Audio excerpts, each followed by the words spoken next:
Hey there, Parker Reed here, and welcome to PR Media, your home for everything movies and music through my eyes. And today we have a review of the new album by Nick Anderson and the Skinny Lovers.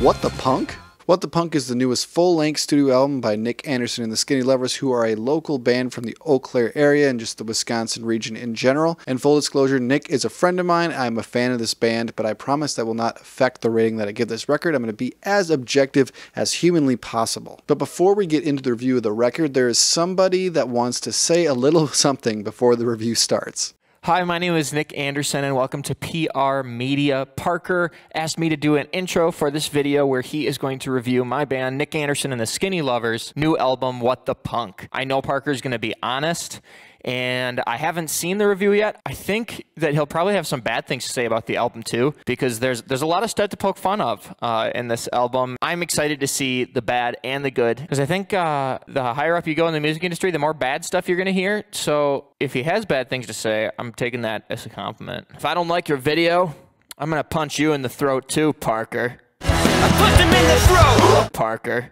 I put them in the throat! Parker. You'll understand that joke once you hear the album. All right, enjoy the video.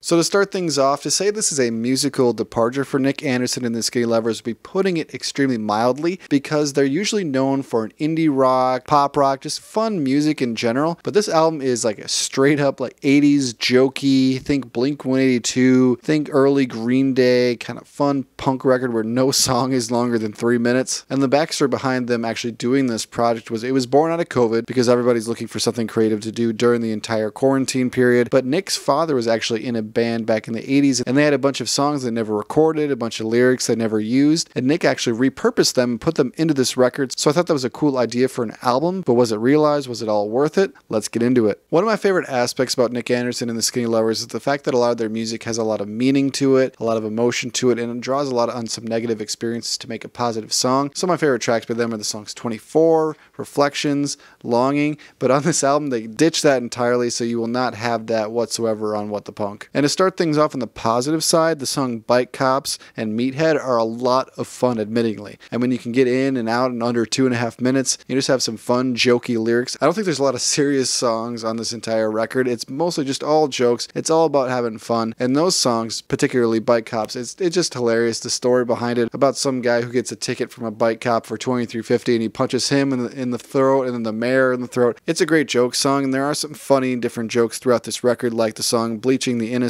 Naked in Bed. Sounds like a Blink-182 song, and Nick Anderson throughout that song and through a lot of other moments on this album, he sounds like Tom DeLonge from Blink-182 whenever they do that weird stage banter back in the 90s. He takes on the "Where are you?" that kind of voice sometimes, and he does it really well. And this entire band is filled with a lot of really talented musicians. Nick is a fantastic singer. I mean, the scream at the end of Meathead is some of the best vocals I've heard from the local area in a long time. And while a lot of these songs are novel and fun, and there's a lot of weird jokey songs in between, overall I was not loving this album for a variety of reasons. The first is kind of just an objectionable part about how this album sounds. I think Nick's vocals sound great. I think the bass sounds great. I think the guitars sound great. I don't love the drum sound on this. They sound very artificial to me, and I don't know if these were recorded live or they were programmed later, but they just don't sound like they're being played in the same room. And with an album that's called What the Punk, and when they're trying to capture that old school punk vibe, I think everyone being in the same room and have everything sounding more raw and less polished than it does on What the Punk would have been better served for this album as a whole. And the glaring issue I have with What the Punk is it's just not what I wanted from Nick Anderson and the Skinny Lovers. I wanted another full-length studio record, some serious songs, some serious themes, and we just got this kind of novel idea, and to think that we're not going to get another full-length record for at least another year or two from these guys, it just feels like a novel idea. Maybe if they would have done like an EP of this or a couple songs, it would have been kind of a fun joke, but for this to be their serious project, and I know that I don't think they're going to go in this direction going forward, it just feels kind of like, okay, that was fun, but where are we going next? And I mentioned that Nick Anderson has a fantastic voice. I don't think his voice is particularly attuned to be singing in like the punk genre. He has a very clean voice, a nice high voice, but a lot of these styles would have been better served if he had like a lower voice. Think like Henry Rollins in Black Flag.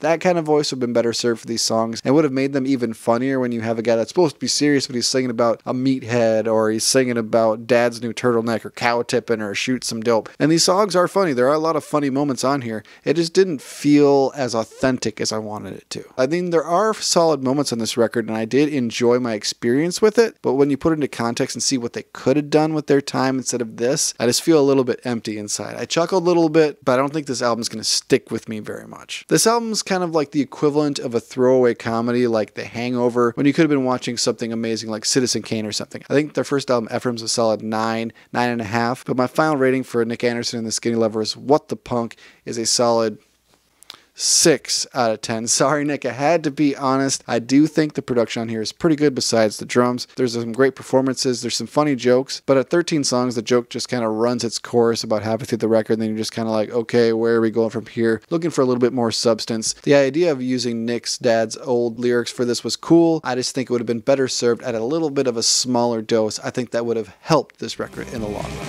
And thank you so much for watching this video. If you like what you saw here, you can check us out on Facebook or Instagram and like, comment, and subscribe if you so choose. My name is Parker Reed. You've been watching PR Media. Keep supporting physical media. Like this CD, you can pick it up at the website, and I'll see you next time.